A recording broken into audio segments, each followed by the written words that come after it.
welcome to Book Buzz, brought to you by the Peters Township Public Library. I am Miss Shannon. And I'm Miss Linda, and we're here to bring you even more information of what's going on in our library, actually your library, Peters Township Library, for the rest of October. Yes. Oh my gosh, it's even hard to say October. There she goes. What, is it even noon yet? Is it even noon? Oh my gosh. Well, we could just do a quick, I thought, no, we want to do Book Buzz first, but then I thought we'd just tell quick of what it's looking like here at the library. Yes, you got any very different. Buzz bits? I have some buzz bits. Okay, this one, last time we talked about the importance of, I'm seeing leftover catapult items flying through the air. You see nothing, you're just losing. I see, yeah, marshmallows flying. Did you reclare the chance meatballs again?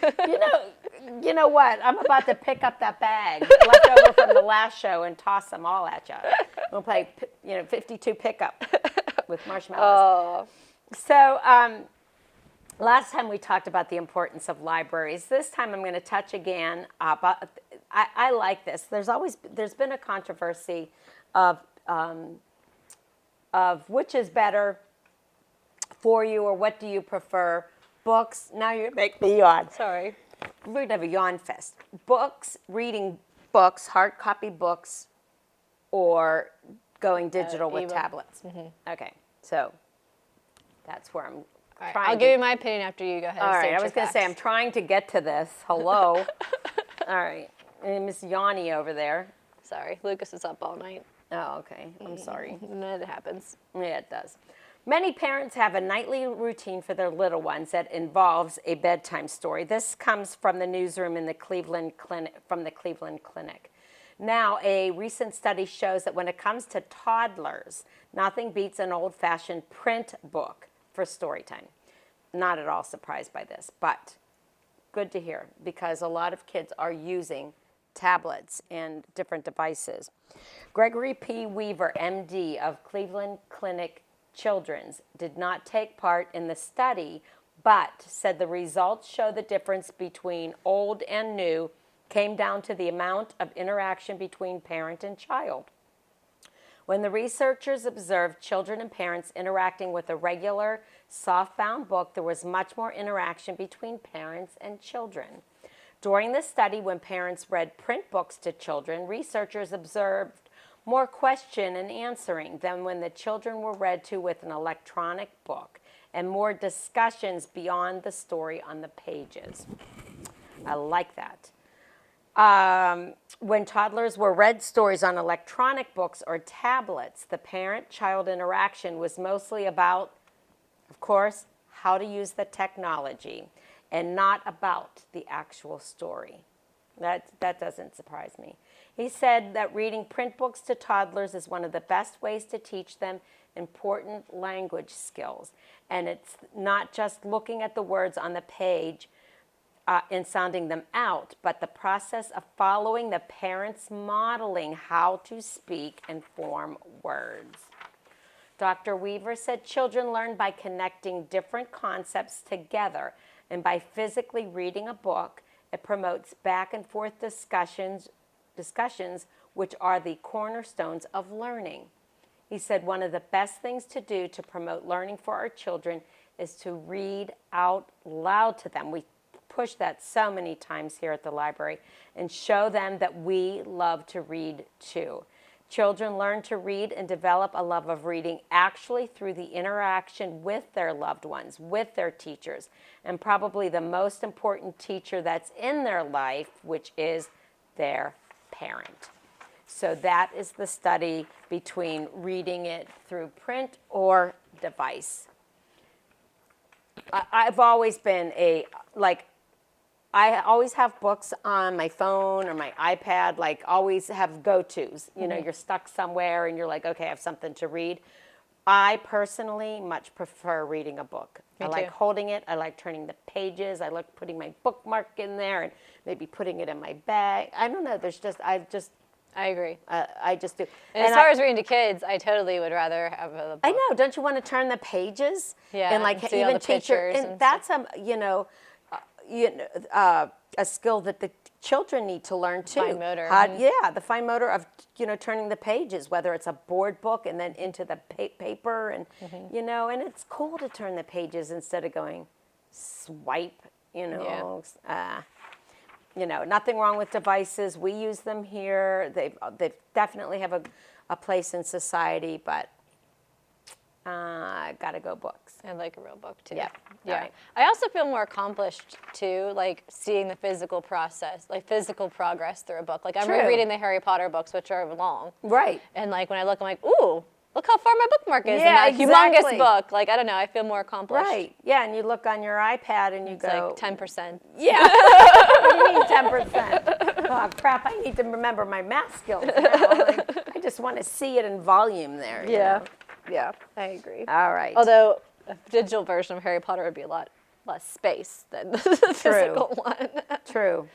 But yeah, so there's Okay. pros and cons to both. But for the little ones especially, I Yep. would support the physical. I agree. So let's talk about what it's the new normal. What's Okay. it looking like virtually? Just let's do a quick overview. Okay. What's happening here?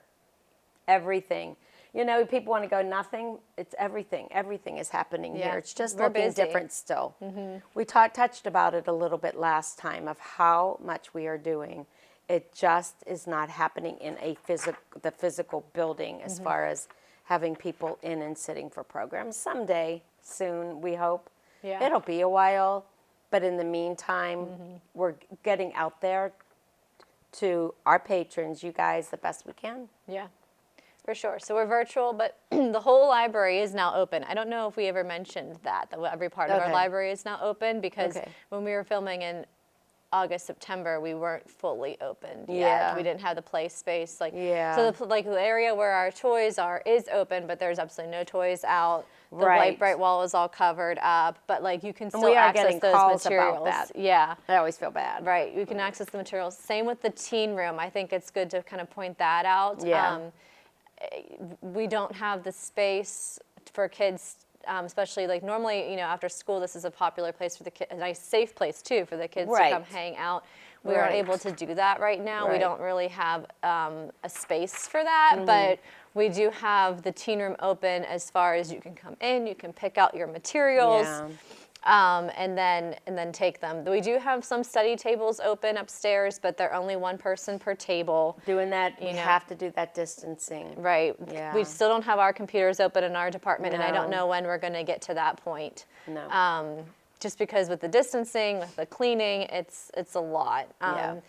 So really, we just want you to come in. We definitely want you to come in if you're comfortable coming in. Yeah. And get your materials. We still are offering curbside, and I don't see that ending anytime soon. So if you want to get like a big, you want a bundle of books for us, we do have our book bundle service. We can get a whole set of if you want 10 Halloween books, we can do that for you. We can bring them right out to your car if that's what Right. you're more comfortable with. We're doing our kits that go along with our stories, our craft kits you can take and make with you. And again, that stuff can all be done curbside too. Like if you're still not, if you have a sleeping baby in your car, you don't want to lug them all into the library. Yep. Just give us a call and we'll bring it to you. So Yep. It looks different, but we're still here for you. And also lots of sanitizer. yeah, Everything. Sanitizer everywhere. We sanitize, we clean up. So it's a good place. You just can't hang out as much anymore. right. Okay.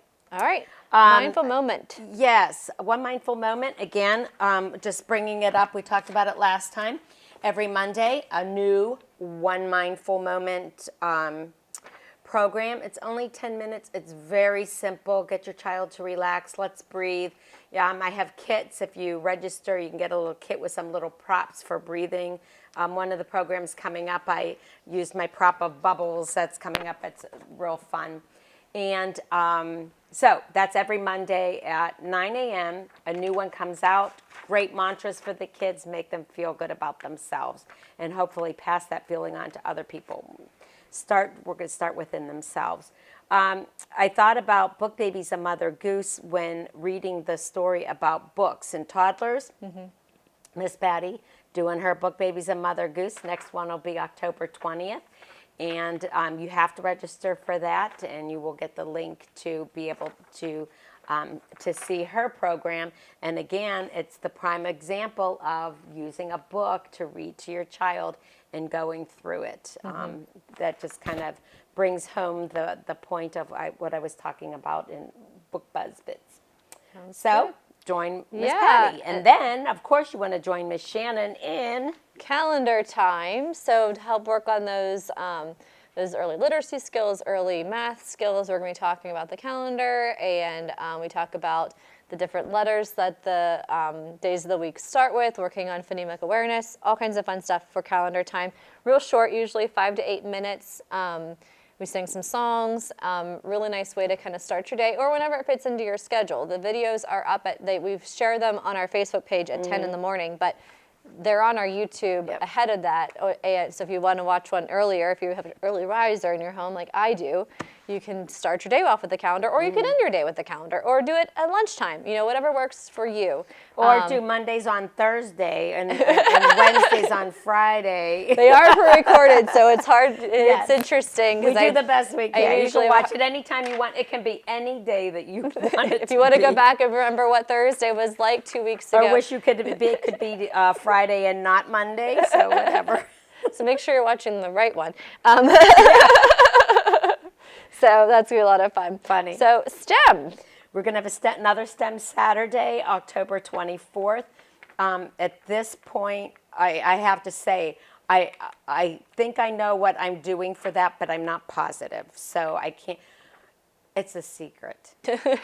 It's a secret. But it will be fun. But it will be fun. And the only way you will know is by making sure that you either get our newsletter from Miss Carrie in the Peters Township Library, get on our website and find out, because I don't want it to be a well-kept secret. So, but for now, it's a secret. But it'll be on that. It'll be STEM Saturday, October 24th at 10 a.m. Very cool.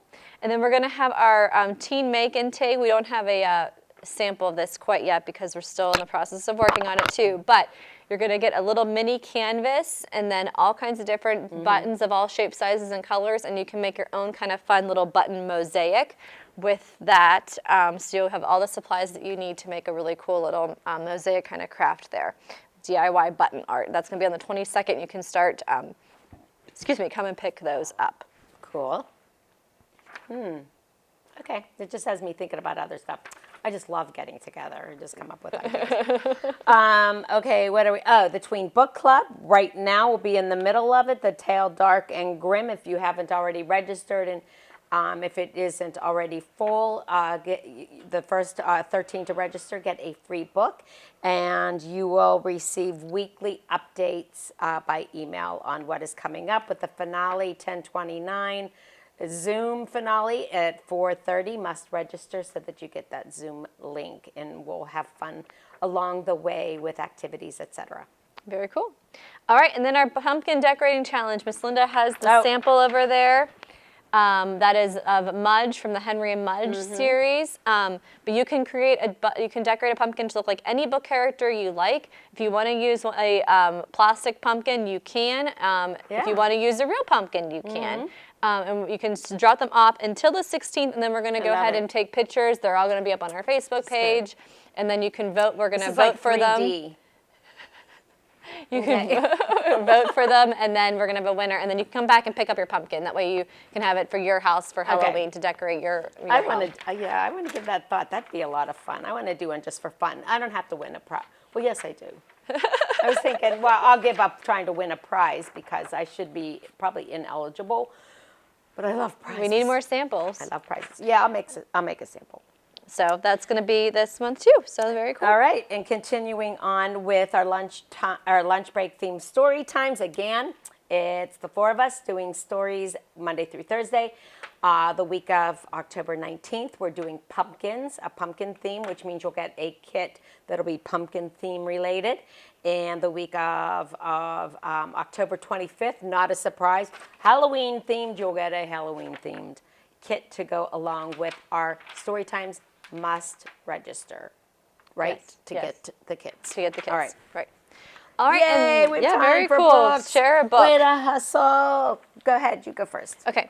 So we're going to talk about since it is October, you tend to think of spooky kind of things. So I brought some teen books to share. This one I'm personally really excited about. It's newer. We just got it in because it's a little bit of my own teen life coming back for teens today. So there's a new series by, I think that's KIERSTEN. We got a label on her name, so I make sure I get it right.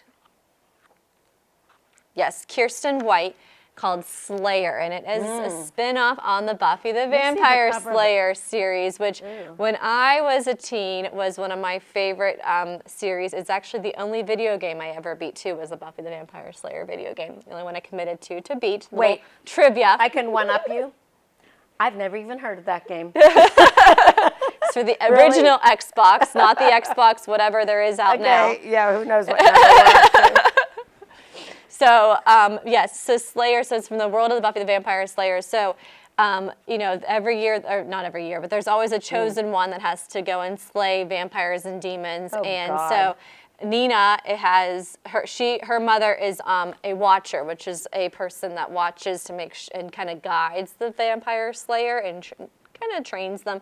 That's what her mother does. And then one day, her life has changed forever because she becomes a chosen one, and now she has to learn how to be a slayer. So I'm just really excited about it. So the nice, spooky, you know, and it's not just vampires that Buffy has to, Nina has to go after. It's all kinds Buffy, of Dina. So Nina, so, excuse me, Nina has to go after. So I'm assuming in this story, like Buffy, it would be like maybe past her time because it takes place present day. Okay. But so very, very cool. So I'm excited about this. It's a new series actually. This is book 1, Slayer, and I think book 2 might be Chosen One. I'm not sure, but we have the first 2 books. So fun vampire demon story for you. I like. Even though I've never watched Buffy, didn't know there was a game, didn't know I'm so behind. Okay, these look hilarious. There's several of them. I want to say 4. I think there's 4 so far in this series. They don't need to be read in order. Amelia. Okay, wait. This is right up there. Okay, this is my version of Vampire Slayer? Yeah, them. those the Fang things. Because this is called Amelia Fang. Oh, so she's a vamp. And the Memory Thief. Amelia Fang, 4 of them. Amelia and her friends are taking part in a competition to visit Pumpkin Paradise Park, the most I love this. I got to say this word. Fantastic. I knew you were going that way. Yeah. Did you? Mm-hmm. You knew that? Darn it, the element of surprise, shock. The most fantastic theme park ever. All they have to do is sell as many tubes of wrapping paper as possible. Are you serious? No. Oh. No, they have to sell as many cookies as possible. Okay. Is that funny? Like a Girl Scout. But when I saw that, I was like, yeah, let's make it wrapping paper. But the creatures of Nocturnia have started acting stranger than usual. No one can seem to remember anything, including their own names. Can Amelia save everyone, even though they've forgotten who she is? Oh, boy. Frightening. Totally frightening. And then there will be. We have all 4 of them. Amelia Fang. Cute. Adventures. Very fun. So this is not a biography. Of you? Yes. Okay. Or of you. No, just Oh Evil Librarian. Why did I not see that? Oh my God. Isn't that That's fun? creepy. And then we were talking about the stamp cards. Yeah, This is on show the back. it. Yeah, look it. So this story is... That's hilarious. Yeah. So Evil Librarian by Michelle KNUDSEN. So this is so much fun. So in this story, Cynthia is and her friend Annie find out, Annie is very well taken by the new high school librarian. He's very handsome, he's very charming. All the kids want to be the librarian aide and help out in the library just to be around this librarian. But is he maybe a little bit too handsome? Is he maybe a little bit too charming? Never. Or so he might be a little bit evil. So it turns out he's kind do you of know, this- demon. And of course, this High School Musical is going to be Sweeney Todd, so which is also a little bit spooky and dark. God. But it's supposed to be really, really fun, hysterical, smart and funny with a little drama, a little romance, and just the right touch of evil. So Evil Librarian. That's hilarious. I want to read that. That is so funny. Yep, really How cool. did I miss and that then even the way they through? do the spine is like, it says like Fiction Central High School Library, like a library label for the school that takes place. Real that's cute. clever. And then they have the little, the little checkout. Yeah. They do slip there. So very fun, Evil Librarian. I love it. That's funny. I do want to read that. So, can you? Okay. Well, let's keep on moving. This is just the cover of this. Ghost Hunter's Daughter by Dan POBLOCKI. All right.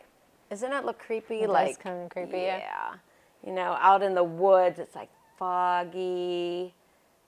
It's ghostly, grotesque, eerie. Creates danger, but not by not pulling punches. An atmospheric, creepy ghost story. Best to read at night. Let's see. Claire doesn't believe in ghosts, even though her dad is a ghost hunter on TV. But then her dad disappears. And a strange boy in her class, Lucas, her son's name, knows something about ghosts. One of them has a message for her. Her dad has been taken and he's in grave danger. I thought that was cute. Together, Claire and Lucas set out for the town of Hush Falls, where her dad was last seen. Legend says that a tall man in a dark, tattered coat lurks near the reservoir in town, and anyone who gets too close to old Lemuel Hush is never heard from again.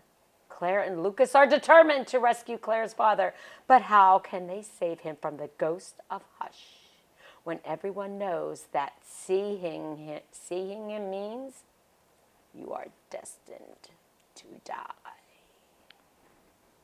Okay, that's creepy. I know, All right, good. So speaking of video games, so way back in the prehistoric video game time when I was playing the Buffy the Vampire Slayer video game, this is what apparently these are video games now. I've never seen them, but I know they're very creepy. The Five Nights at Freddy's video game series.